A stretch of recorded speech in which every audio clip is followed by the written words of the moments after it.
कर्ज फेडल्याशिवाय फिटत नाही. काय झालं, नगर जिल्ह्यामध्ये पाथर्डी तालुका आणि पाथर्डी तालुक्यामध्ये एक गड आहे, त्याचं नाव आहे भगवानगड. आदरणीय श्री हरिभक्तीपरायण महंत न्यायाचार्य नामदेव महाराज शास्त्री ज्या गादीवरती सध्या आहेत ती गादी भगवान बाबांची गादी आहे, त्यांच्यामुळेच त्याला भगवानगड हे नाव पडलं. ऐका लक्षपूर्वक. भगवान बाबाकडे मी सांगतोय ऋण फिटत नाही फेडल्याशिवाय.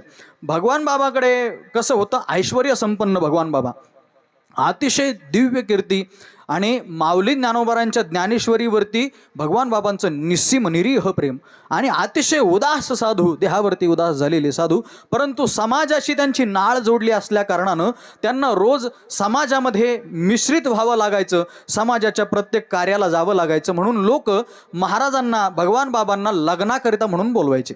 आता एका दिवसामध्ये 10-10, 15-15 लग्न व्हायचे आणि मग प्रत्येक लग्नाला भगवान बाबांना जावं लागायचं. वेळेनुसार भगवान बाबा जायचे सुद्धा, पण नियम असा होता, भगवान बाबा गेल्यानंतर बाबांचा नियम नव्हता, लोकांनी लावलेला नियम होता की लोक काय करायचे, भगवान बाबा आले, वर पक्षाकडून 1 तोळा आणि वधू पक्षाकडून 1 तोळा अशा 2 तोळ्याच्या 2 अंगठ्या बाबांच्या हातामध्ये घालायचे. असे दिवसातले किती लग्न, 15 ते 20 लग्न रोज लागायचे. रोज बाबा 15 ते 20 लग्नाला आणि रोज 15 ते 20, 20 दुने 40 तोळे सोनं रोज येत होतं आणि आल्यानंतर ते आपल्या पेटीमध्ये म्हणा त्या संदुकीमध्ये म्हणून ठेवून द्यायचे. आता नियम असा आहे व्यवहाराचा, जो तळे राखील टाकणार हे निश्चित आहे. आता त्यातल्या काही लोकांनी उठवल्या आणि एकानं तर सांगून नेल्या, बाबा माझ्या मुलीचं लग्न आहे, मला पाहिजे, म्हणून घेऊन गेला तो, त्यानं परत वापस आलाच नाही. बाबाला सांगितलं, बाबा असा असा व्यक्ती, म्हणे त्यानं आपल्याकडून हो नेलेलं होतं बाबा, तो मेला. म्हणे फार वाईट दिवशी मेला हो बाबा, कर्मच तसे केले होते म्हणून वाईट दिवशी मेला. बरं ठीक आहे, जाऊ द्या.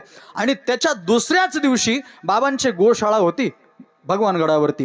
त्या गोशाळेमध्ये अतिशय उमदा खोंड जन्माला आला, अतिशय सुंदर आणि काळा कभिन्न असा खोंड जन्माला आला आणि फक्त माथ्यावरती पांढरा केसांचा पुंज असा सुंदर खोंड जन्माला आला. आणि काही दिवसानंतर कामाला लागला, सुंदर काम करू लागला. लोक आले बाबाकडे, बाबा सुंदर असा खोंड जन्माला आलाय, काळा कभिन्न आहे, माथ्यावरती पांढरा केसाचा पुंज आहे, फार काम करतो बाबा, रासण्या घालतो काय, पाळ्या घालतो काय, नांगरणी करतो काय, वखरणी करतो काय, सगळे काम करतो बाबा, सगळे काम करतो. बाबांनी सांगितलं ठीक आहे, 8 वर्षानंतर मी या सगळ्या त्या खोंडाची सगळी हिस्ट्री, सगळी माहिती, सगळा इतिहास तुम्हाला मी सांगेल.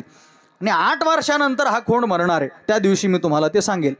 मग 8 वर्ष पुन्हा लोटले गेले. 8 वर्षानंतर तो खोंड पुन्हा अमावस्या आली, ग्रहण आलं, त्या दिवशी तो खोंड मेला.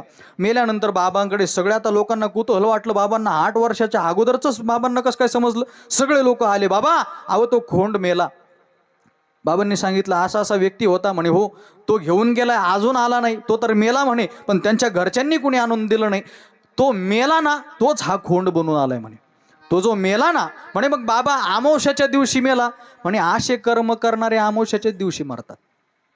म्हणे बाबा मग काळा कभिन्न होता, म्हणे काळे कर्म केल्यानंतर काय वेगळा रंग भेटणार आहे का, काळाच रंग भेटणार ना. म्हणे मग बाबा तो माथ्यावरती पांढरा पुंज होता, बाबांनी सांगितलं तो गंध लावणारा होता ना, गंध लावणारी बारीक आहे का बरं का, गंध लावणारा होता ना, म्हणून त्याच्या माथ्यावरती पुंज आणि तोच बैल बनून आला. जेवढं कर्ज घेऊन गेला होता ना तेवढी परतफेड 8 वर्षात काम करून त्यानं परत फेडावं लागलं. ऋण फिटत नाही विठ्ठला.